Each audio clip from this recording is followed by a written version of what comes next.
Assalamualaikum warahmatullahi wabarakatuh. Eh, Kami dari kelompok pemikiran dan gerakan pembaruan Islam di Indonesia akan mempresentasikan hasil diskusi kami. Ya, sebelum lanjut presentasi, saya akan mewakili teman-teman saya untuk memperkenalkan diri. Ya, pertama, nama saya Dani Syauki Muhammad. NIM saya 0025. Di sini nanti saya dilanjutkan oleh teman saya Fadli Magnun Rokansyah Malawat, NIM-nya 0048.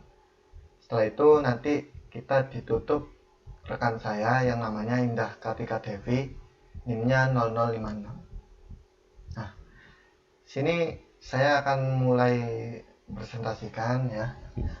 Pengertian pemikiran dan gerakan pembaruan Islam.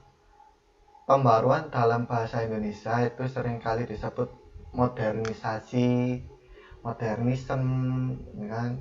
Kayak ya seperti itu. Terus pembaruan sendiri bermakna menyesuaikan dan mengubah aliran pikiran, gerak paham, adat istiadat, intuisi lama dan sebagainya dengan suasana yang baru ditimbulkan oleh kemajuan ilmu pengetahuan dan teknologi modern.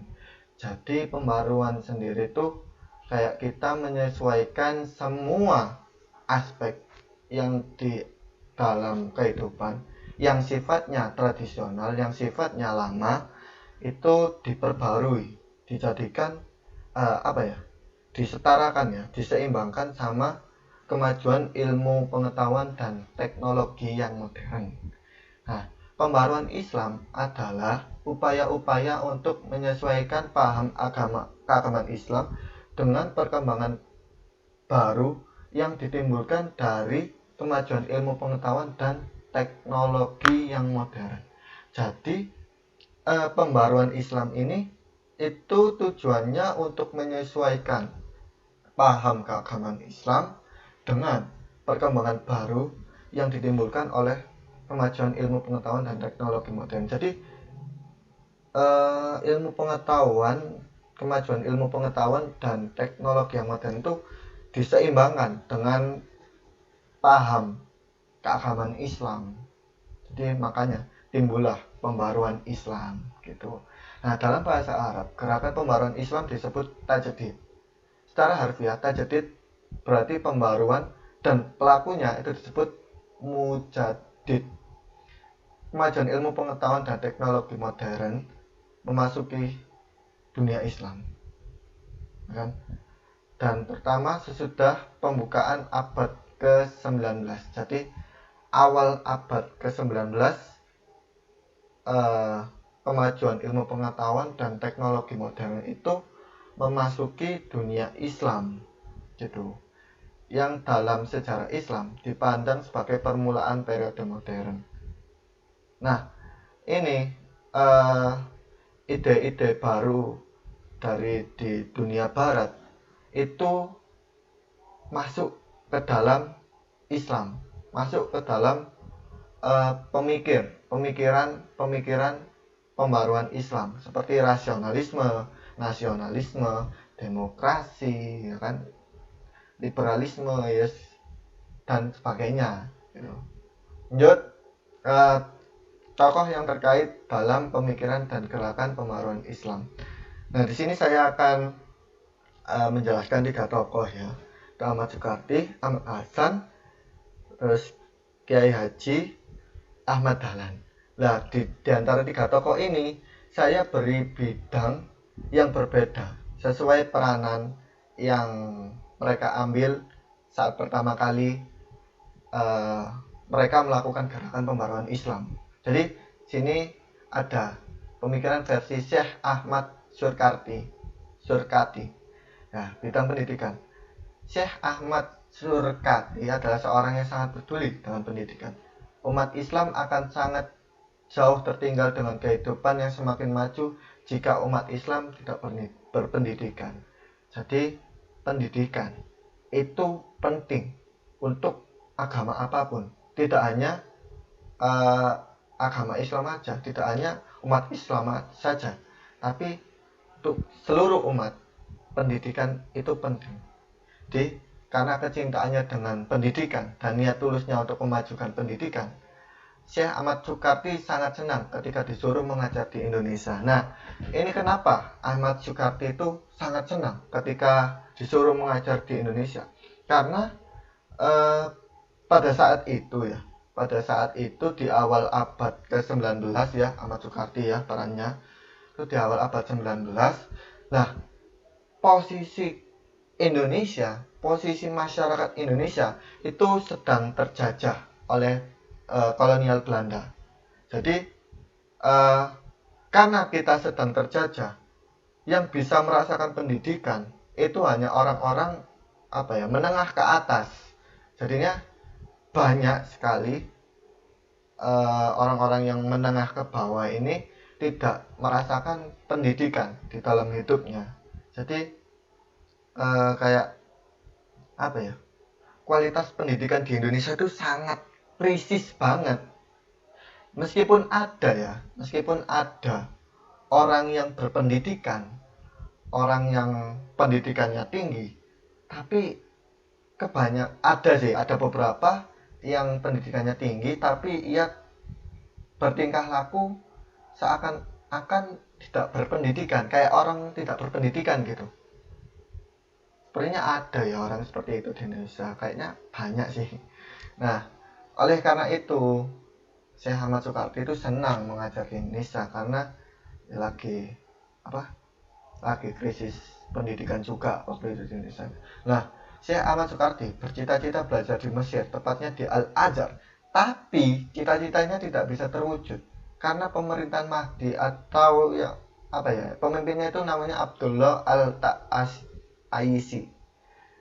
Dia tidak memperkenankan siapa saja orang Sudan pergi ke Mesir. Jadi Syekh Ahmad Soekardi ini asli orang Sudan. Jadi dia punya cita-cita belajar di Mesir, dan Mesir pada saat itu pendidikannya itu kualitas pendidikannya itu bagus. Jadi Syekh Ahmad Soekardi ini ingin belajar ke Mesir untuk menambah tingkat pendidikannya agar bisa diturunkan kepada orang-orang yang pendidikannya kurang. Tapi tidak bisa karena di pemerintahan Mahdi tidak memperkenankan siapa saja orang Sudan pergi ke Mesir. Selain orang Sudan boleh, sekiranya seperti itu yang saya tangkap. Nah, Syekh Ahmad Soekardi datang ke Indonesia pada tahun 1329 Hijriah atau tahun 1911 Masehi. Nah, di tahun 1911 Masehi ini kan posisinya Indonesia lagi terjajah oleh kolonial Belanda. Nah, sini ada pengurus yang namanya Jamiat Khair itu mendatangkan Syekh Ahmad Soekardi dengan maksud dalam rangka untuk memenuhi kebutuhan guru yang ada di Indonesia gitu. Jadi pada tahun 1911 ini saya nangkapnya negara Indonesia yang sedang dijajah oleh kolonial Belanda itu sedang krisis pendidikan, krisis guru. Jadi untuk memenuhi kebutuhan guru, Syekh Ahmad Soekardi lah yang dikirimkan ya untuk memenuhi kebutuhan guru itu. Meskipun hanya satu orang, tetapi Soekardi ini selalu ditugaskan untuk memimpin sekolah-sekolah yang terletak di Pekojan. Pekojan itu kurang tahu ya saya karena saya tidak riset lebih lanjut. Nah, dia juga memperoleh kepercayaan mengurus pengajaran dan memeriksa sekolah-sekolah lain. Jadi dia mempunyai wewenang untuk memeriksa sekolah-sekolah lain gitu ya kan, sama ngajar juga, mengurus pengajaran, cara mengajar. Nah, berkat kepemimpinan dan bimbingannya dalam waktu 1 tahun, sekolah-sekolah tersebut, sekolah-sekolah yang dikunjungi, yang didatangi, yang diurus sama Syekh Ahmad Soekardi ini tuh langsung maju dan berkembang pesat. Ini tuh terlihat maju dan berkembang pesatnya ini tuh terlihat dari banyaknya murid yang masuk. Jadi bukan dari orang Jakarta dan sekitarnya saja, tapi di luar Jakarta, termasuk Sumatera, Kalimantan, Bali itu ikut dalam pendidikan di sekolah pendidikan itu yang dikembangkan oleh Ahmad Soekardi gitu. Jadi sekolahnya tambah rame gitu. Nah, ini merupakan usaha pertama yang dilakukan Syekh Ahmad Soekardi dalam perkembangan Islam, khususnya di bidang pendidikan. Jadi usaha pertama yang dilakukan Syekh Ahmad Soekardi untuk perkembangan Islam itu di bidang pendidikan. Itu saya nangkapnya. Yang kedua, pemikiran versi Ahmad Hasan, bidang sosial keagamaan. Lah, Ahmad Hasan adalah satu nama penting di antara deretan nama ulama dan cendekiawan Islam pada masa pra-kemerdekaan sampai masa awal kemerdekaan Republik Indonesia. Nah, di bidang sosial keagamaan, Ahmad Hasan adalah salah satu tokoh yang aktif memperkuat suatu organisasi masyarakat Islam terbesar di Indonesia, yaitu Persatuan Islam. Jadi, dulu pada masa pra-kemerdekaan sampai masa awal kemerdekaan Republik Indonesia, organisasi masyarakat Islam terbesar di Indonesia yaitu Persatuan Islam gitu. Itu bukan bukan Muhammadiyah, bukan NU atau LDI, bukan. Jadi pada masa awal kemerdekaan organisasi Islam yang terbesar itu Persatuan Islam. Nah, Ahmad Hasan itu juga berfokus ya di bidang pendidikan dengan mendirikan dan mengelola pesantren Persatuan Islam. Jadi organisasi masyarakat Islam terbesar di Indonesia, Persatuan Islam, mendirikan pesantren Persatuan Islam.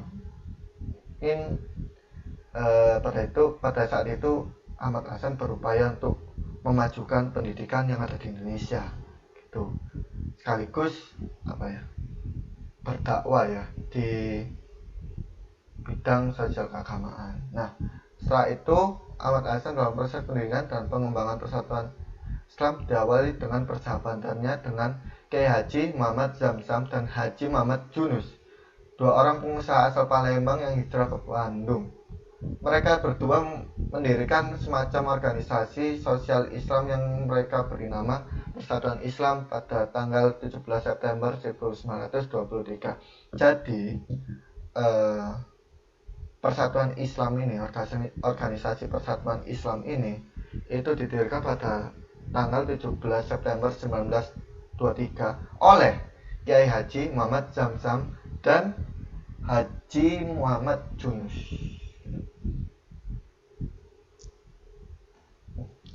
Nah, pemikiran versi Kiai Haji Ahmad Dahlan di bidang keagamaan. Nah, untuk pertama kali Kiai Haji Ahmad Dahlan berpikir untuk mendirikan semacam quick school yang telah dimodifikasi pelajaran agamanya dan pelajaran umumnya, dan sekolah itu diberi nama Madrasah Ibtidaiyah Diniyah Islamiyah, disingkat MIDI mungkin ya. Ini hanya pemikiran liar saya, MIDI. Ya, waktu itu anak-anak Kauman masih asing dengan cara belajar model sekolah. Sekolah itu masih asing dulu pada waktu Ahmad Dahlan mendirikan MIDI ini. Di sekolah sederhana seperti itu, menempati ruang tamunya dengan ukuran 6 kali 2,5 meter, itu main kecil ya. Jadi, berisi 7 meja dan 3 dingklik atau kursi panjang serta 1 papan tulis kapur. Nah, muridnya awalnya ada 9 anak, dan dalam kurun waktu 6 bulan muridnya meningkat mencapai 20 anak. Jadi 9 ke 20 jadi 11, menambah 11 anak. Pada bulan ke-7 sekolah itu mendapatkan bantuan guru dari organisasi Budi Utomo.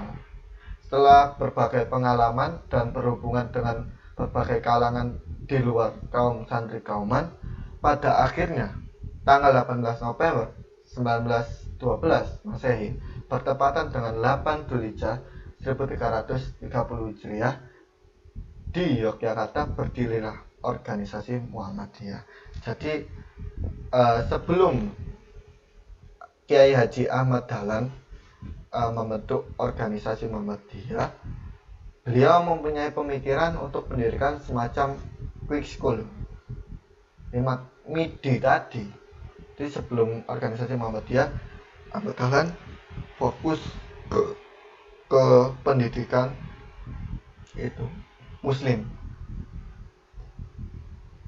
Gerakan pemurnian Islam di Minangkabau pada abad ke-19.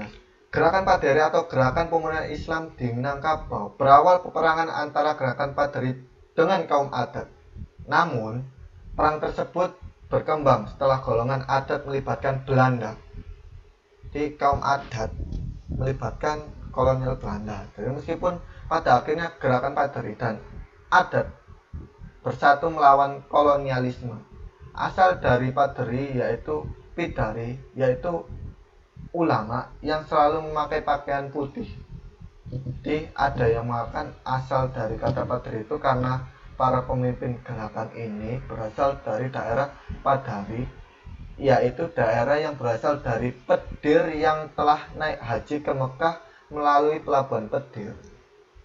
Jadi perang Padri terjadi di Sumatera Barat dan sekitarnya, tepatnya di kawasan Kerajaan Paguruyung di tahun 1803 sehingga hingga 1838. Nah, perang ini terjadi akibatnya pertentangan dalam masalah agama sebelum berubah menjadi peperangan melawan penjajahan. Jadi peperangan ini terjadi karena masalah agama sebelum peperangan melawan penjajah itu terjadi gitu. Jadi masalah agama dulu yang direbutkan, setelah masalah agamanya selesai baru gerakan Paderi dengan kaum adat ini bersatu untuk melawan penjajah. Nah, bermula dari kebiasaan kaum adat yang buruk sehingga mendapat reaksi yang hebat dari kaum ulama dengan tujuan ingin meluruskan kaum adat kepada ajaran yang menghendaki agama Islam. Nah, apa yang dilakukan oleh gerakan Paderi itu untuk meluruskan kaum adat. Jadi mereka melaksanakan secara murni sesuai Al-Quran dan Hadis. Jadi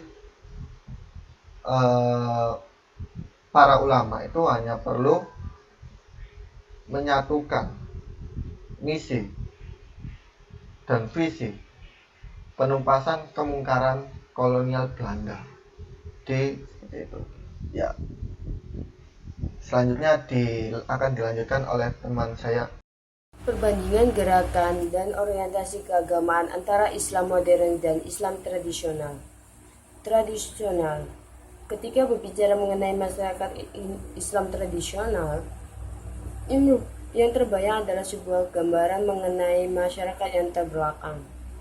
Masyarakat Islam yang kolot, masyarakat yang anti atau menolak perubahan, anti progresivitas, konservatif, state oppressed, dan diliputi sikap taklid. Mereka adalah kelompok yang membaca dan belajar kitab kuning, termasuk kayak Al-Ghazali dan ulama fikih klasik dan tokoh-tokoh sufi pada zaman pertengahan Islam. Tradisional merupakan termasuk untuk sesuatu yang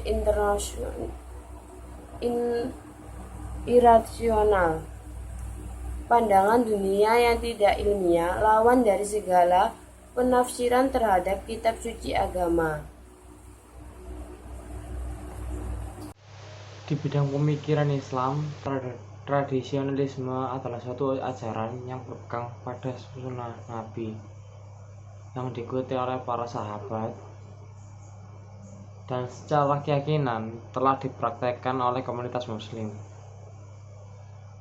Kaum tradisional di Indonesia adalah mereka yang konsisten dalam berpegang teguh pada mata rantai sejarah serta pemikiran ulama-ulama terdahulu dalam perilaku keberagamannya.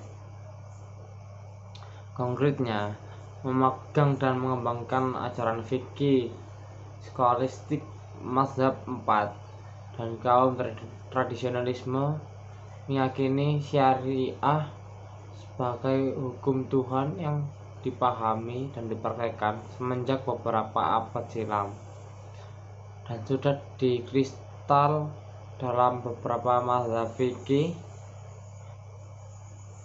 Mereka menerima prinsip ijtihad, akan tetapi harus sesuai dengan prinsip-prinsip hukum tradisional seperti qiyas, ijma, dan ihtisan. Modernis. Lawan dari tradisional adalah modern. Ya, suatu istilah yang diidentikan dengan zaman teknologi. Modernitas adalah sebuah sikap yang mempertanyakan problem masa lampau. Bentuk tradisional harus dipertanyakan dan diuji. Tidak ada sikap kembali ke belakang. Ide-ide masa lampau tidak relevan lagi di masa sekarang. Kata modern, modernisme, modernisasi, modernitas, dan beberapa istilah yang terkait dengannya selalu dipakai orang dalam ungkapan sehari-hari karena perubahan makna yang terdapat di dalamnya. Istilah-istilah ini seringkali memiliki makna yang kabur. Modern adalah sebuah istilah korelatif yang mencakup makna baru dari kuno, inovatif, sebagai lawan tradisional.